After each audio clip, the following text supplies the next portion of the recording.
actually a fan of mine picked the name for it. So that song is really special to me. The music kind of just courses through my veins, and it literally feels bittersweet to me when I listen to it.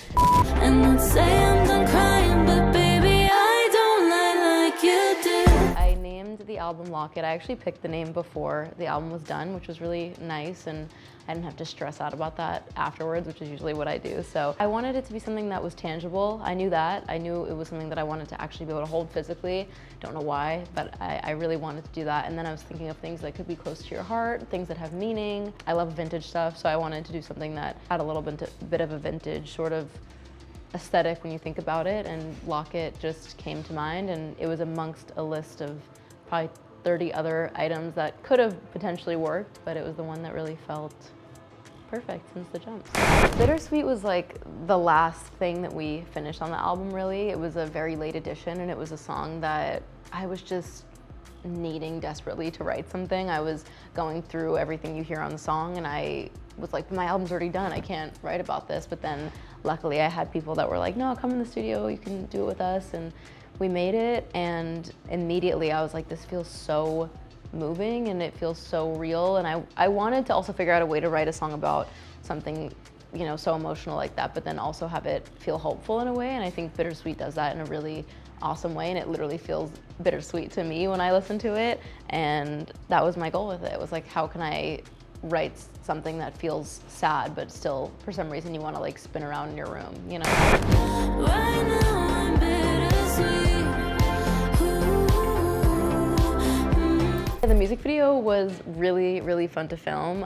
It was a crazy jam-packed day. We shot everything in one day, which was cuckoo, but it was really cool. I had Sean Kaufman in the video, and he's so cool and great, and was such a great sport playing a not so great character. And we were having a great time, honestly. Like, people have asked me if I've seen The Summer I Turned Pretty, because he was in it, and I hadn't seen it before I cast him, because I honestly don't think I would have worked well with him if I had seen it, because if I'm a fan of somebody's, I just am so nervous, and I'm like, I can't, how am I supposed to improv with you? I have like, you know, it'll just freak me out even more. So I was glad that I hadn't seen the show when I met him, but we each had the most fun, and he's obviously an incredible and a very gifted actor, so he made me feel really comfortable improvising with him, which is something I've never really done. And there were a couple moments that got too real. We were both like, oh my God, but it was really fun. It was really cool. There's always something that goes wrong on a music video, especially if you're doing like 7 things in one day. Just, it's a recipe for disaster.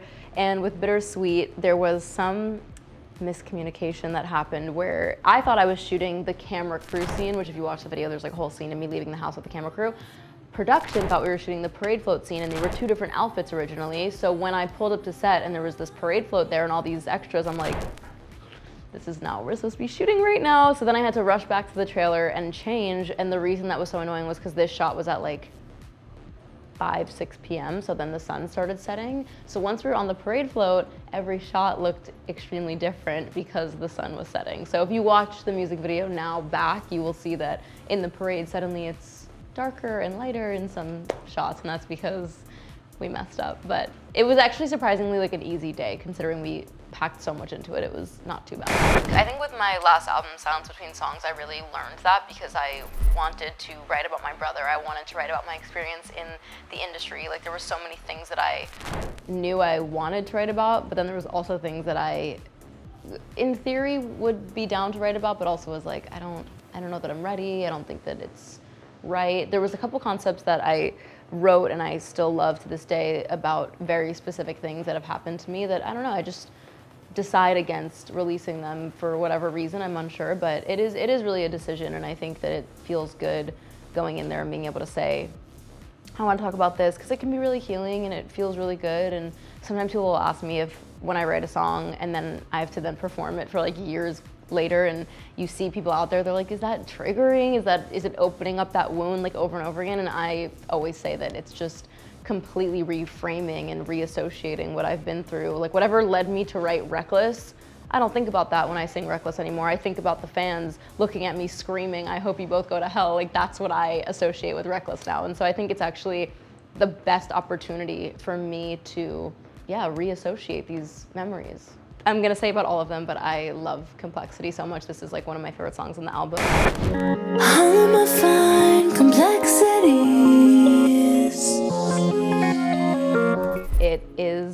kind of video gamey in a way. I wanted it to have a video game essence to it, and complexity was a word that I thought was just cool, and then we were like, how do we write about that? And it just was very simply created from there, and I really wanted it to be about me and everything I've been through and how I've managed to come out the other side of a lot of hardships and whatnot, and that's really what it's about. And like knowing your self-worth and, you know, not expecting someone to show up for you who can't show up for themselves, and that's really the main thing. And taking that blame off of yourself, I guess. It was really like, it's not me that's unlovable, it's like you don't have the love to give me, it's not me, you know, and that was a healing and freeing song to write for sure. I feel like the amount that fans can be involved is a double-edged sword for someone like me. I think that sometime in the last year, the opinions got a little too much for me, and I get very easily overwhelmed, and I feel like I question myself enough already, so having a lot of people also question me wasn't actually helping me when I was creating the album. So I deleted my Twitter and I kind of took a step away from it, just because, I don't know, sometimes when there's too many cooks in the kitchen, it just doesn't really work out so great, and it wasn't working out great for me. But I will say, in my career up till now, I love their opinions. I love their feedback in general, I still do, but I just think sometimes certain platforms can breed toxicity and some negativity, and it just turns into a place that doesn't always feel so good to be on. So I just kind of removed myself, which you'll hear in the intro of the album. I actually talk about that a little bit, not in a too obvious way, but if you know, now that I said it, you'll hear what I'm talking about. But I think it's cool, I think it's really great, and I think that I wouldn't be sitting here if it wasn't for those people, and I wouldn't be at all the person I am today if it wasn't for those people. So I definitely value their opinions. I just feel like I've learned a way to take feedback and input in a healthier way now. Angel Wings definitely was inspired by a lot of R&B, some 90s stuff. There's a bunch of influences in that song.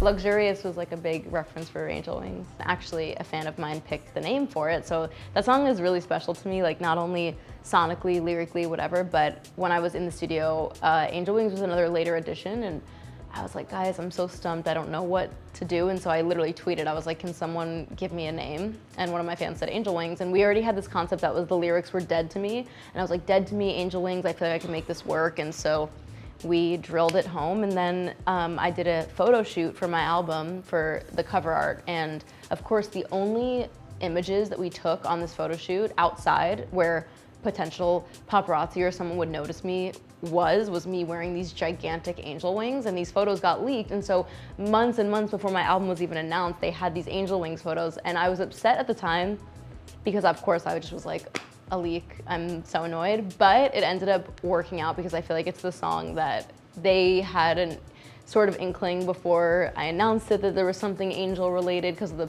photo, and then obviously the girl who tweeted the name of the song, I think she's just like waiting to see if it's confirmed. Performing at the Victoria's Secret Fashion Show was like such a dream come true. I went in 2017, I want to say, and I was just sitting there the whole time like, I would love to be there. I would love to even be a prop in the background. Like, I just wanted to go so bad, and obviously my dream would be to perform, but I didn't think that was ever possible. I don't know.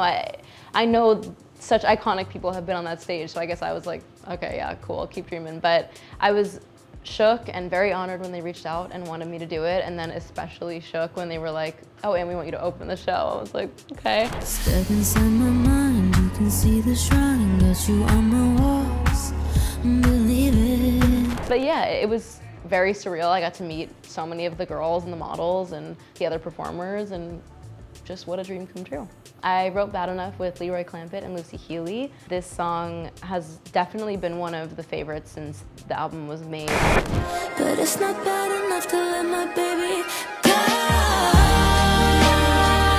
We just kind of didn't know when to drop it, but it's really fun. I love this song. I think that conceptually we wanted to make something that was like that feeling of knowing that you should get out of something, but it's not quite bad enough to get out of it. And I feel like I've spoken to so many people in relationships that are like, I've literally heard people say, I wish he would cheat on me, or I wish he would do something to give me a reason to break up with him. I'm not speaking for myself, but I've heard that be said before. And so conceptually I was like, how can we, drill that and really think about what that means, is like knowing that something is not good, but it's not quite bad enough.